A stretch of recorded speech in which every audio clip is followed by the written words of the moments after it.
నమస్కారం. ఎంఆర్ న్యూస్కి స్వాగతం. నేను మీ రవి. నెల్లూరు జిల్లా కావల్లో సార్వత్రిక ఎన్నికల ప్రచారం జోరుగా కొనసాగుతుంది. తెలుగుదేశం పార్టీ అభ్యర్థి కావ్య కృష్ణారెడ్డి 19వ వార్డులో ఈరోజు ఘనంగా నిర్వహించారు. అడుగడుగున ప్రజలు ఆయనకి నీరాజనం పలికారు.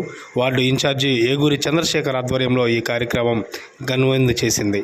ఈ కార్యక్రమంలో పలువురు తెలుగుదేశం పార్టీ నాయకులు తదితరులు పాల్గొన్నారు.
పంతొమ్మిదవ వార్డు ఈరోజు పర్యటన నిమిత్తం ఇంటింటికి తెలుగుదేశం, బీజేపీ, జనసేన కలిసి ఉమ్మడి అభ్యర్థిగా నన్ను ఏర్పాటు చేయడం జరిగింది.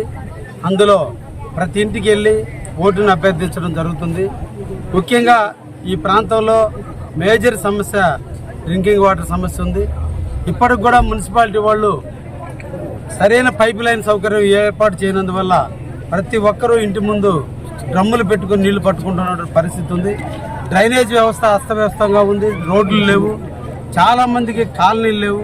నిజంగా 18, 19, 22, 23 వార్డులు అన్నీ కూడా ఒకే టైప్ ఆఫ్ సమస్యలతో ఈ ప్రాంతం కూడా ఉంది.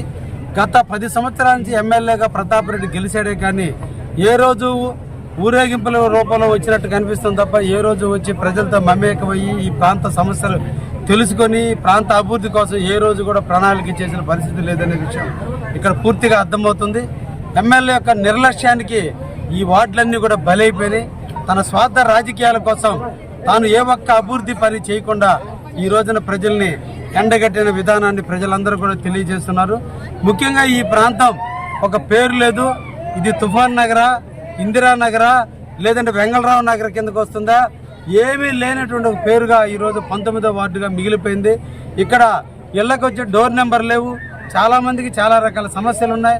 ఈ ప్రాంతానికి ఒక పేరు పెట్టి ఈ ప్రాంతానికి ఒక పేరు పెట్టి ఇక్కడ అందరూ గుర్తింపు పెరిగే విధంగా ఇక్కడ చేయాల్సినటువంటి అవసరం కూడా ఉంది.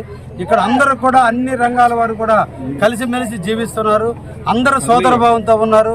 అందరూ కూడా తెలుగుదేశం పార్టీని ఆరాధిస్తున్నారు, అభిమానిస్తున్నారు. తప్పకుండా నిన్ను గెలిపించి తీరుతామని ప్రజలు ఇచ్చేటువంటి ప్రోత్సాహం నిజంగా చాలా ఆనందాన్ని ఇస్తుంది. ఈ వార్డు నుంచి నాకు మంచి మెజార్టీ వస్తుందని కూడా నేను భావిస్తున్నా.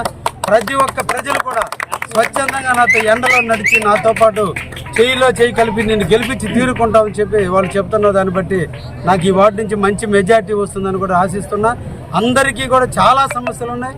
ఈ సమస్యలన్నింటినీ కూడా రేపు తెలుగుదేశం ప్రభుత్వం వచ్చిన తర్వాత నేను ఎమ్మెల్యే గెలవంగానే మొట్టమొదటి డ్రింకింగ్ వాటర్ని వితిన్ 30 డేస్లోనే ఈ సమస్యను పరిష్కరించాల్సిన అవసరం చాలా ఉంది. కాబట్టి తప్పకుండా పరిష్కరిస్తానని కూడా తెలియజేస్తాడు. ఒంటరిగానే తిరుగుతున్నాడు ప్రతాప్ రెడ్డి. నువ్వు తిరగాలంటే నీకు స్వేచ్ఛ లేదు, నీవు తిరగాలంటే నీకు ధైర్యం లేదు, నువ్వు తిరగాలంటే నువ్వు చేసిన పాపాలు నీ ఎంటాడుతున్నాయి. కాబట్టి బిఎంఆర్ని, విష్ణువర్ధన్, విజయసాయి రెడ్డిని ఇంకా ఎంతమంది రెడ్లు తెచ్చుకో. కావలి ప్రజలు తెలుగుదేశం పట్టం కట్టడానికి సిద్ధంగా ఉన్నారు. నాకు డిపాజిట్ రాలేదన్నావు, డిపాజిట్ నీకు వస్తుందో లేదో రేపు